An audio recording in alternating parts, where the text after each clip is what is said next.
பச்சை பிள்ளைங்க, படிக்கிற பிள்ளைங்க, சின்ன பொண்ணுங்க, வீட்டுல இருக்கிற பொண்ணுங்க, வேலைக்கு போற பொண்ணுங்கன்னு இவங்க எல்லாருக்கும் நடக்கிற கொடுமைகளை சொல்ல முடியல சார். எனக்கு தெரியும்டா விஜய், நான் ஒரு நாள் நீங்க கண்டிப்பா புரிஞ்சுப்பீங்கன்னு. எங்களுக்கு எல்லாம் பெண்கள் பாதுகாப்பு தான் முக்கியம். சரியா சொன்னேன். இப்போ கூட சென்னை ஆர்கே நகரில் 10 வயசு சிறுமிகிட்ட எவனோ ஒருத்தன் பாலியல் அத்துமீறல் செஞ்சிருக்கான். அவனை போக்சோல கைது பண்ணியிருக்காங்க. இதுக்கெல்லாம் யார் காரணம்? இந்த அரசு தான், டிஎம்கே தான், சிஎம் ஸ்டாலின் சார் தான் காரணம். சிஎம் ஸ்டாலின் சார் இல்லை, இப்போ அரசு அவங்க இல்லை, நீங்கள். இப்போ சொல்லு, இதுக்கெல்லாம் யார் காரணம்? எவனோ இங்கே பண்ணதுக்கு நாங்கள் பொறுப்பாக முடியுமா? இதைத்தானே ஃபர்ஸ்ட்லேருந்து எல்லாம் சொன்னாங்க. யாரோ எங்கேயோ பண்ணால் எப்படி அரசு பொறுப்பாகும், எப்படி சிஎம் பொறுப்பாகுன்னு. அப்போ நீங்கள் என்ன சொன்னீங்க? அரசு தான், சிஎம் சார் தான். இப்போ சொல்ல வேண்டியது தானே. சரி, எவனோ எங்கேயோ பண்ணிட்டான்பா, இவங்க எப்படி பொறுப்பாவாங்க?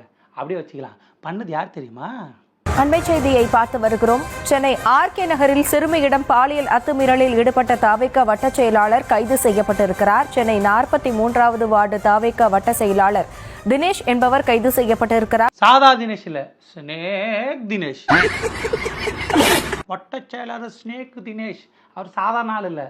ஆர்கே நகர் எம்எல்ஏ இருக்காருல்ல, மரிய வில்சன், அவர் கூட ரொம்ப க்ளோஸ். ஃபோட்டோலாம் எடுத்திருக்காரு. இன்னமும் சொன்னால் எவனோ எங்கேயோ பண்ணான், எவனோ எங்கேயோ பண்ணான். உங்கள் கட்சிக்காரன், உங்கள் வட்ட செயலாளர். ஆரம்பிச்சிட்டிங்களா? இதான் பெண்கள் பாதுகாப்பா? இப்போ பேசு, இப்போ சொல்லு, பதில் சொல்லணும், கோவப்படக்கூடாது, பதில் சொல்லணும். ஏன்னா நீங்கள் பொறுப்பில் இருக்கிறீங்க. உங்கள் வட்ட செயலாளர் 10 வயசு குழந்தைகிட்ட இப்படி நடந்திருக்கான், என்ன பண்ண போறீங்க? உனக்கு ஏன் பதில் சொல்லணும்? நீ என்ன எங்களுக்கு ஓட்டு போட்ட? சூப்பர் பதில். இனிமேல் இப்படி தான் பதில் சொல்லணும். நீங்கள் கேள்வி கேட்டிங்கன்னா, நீங்கள் விஜய் எனக்கு ஓட்டு போட்டீங்க, நீங்கள் எப்படி எங்களுக்கு கேள்வி கேட்கலாம்? உங்களுக்கு பதில் சொல்ல முடியாது. இந்த மாதிரியான அருமையான பதில்கள் அடுத்த 5 வருஷத்துக்கு இருக்குது. சரி, நான் ஓட்டு போடல, ஒத்துக்கிறேன். ஆனால் என் தங்கச்சி போட்டுச்சு, பதில் சொல்லு, பதில் சொல்டா.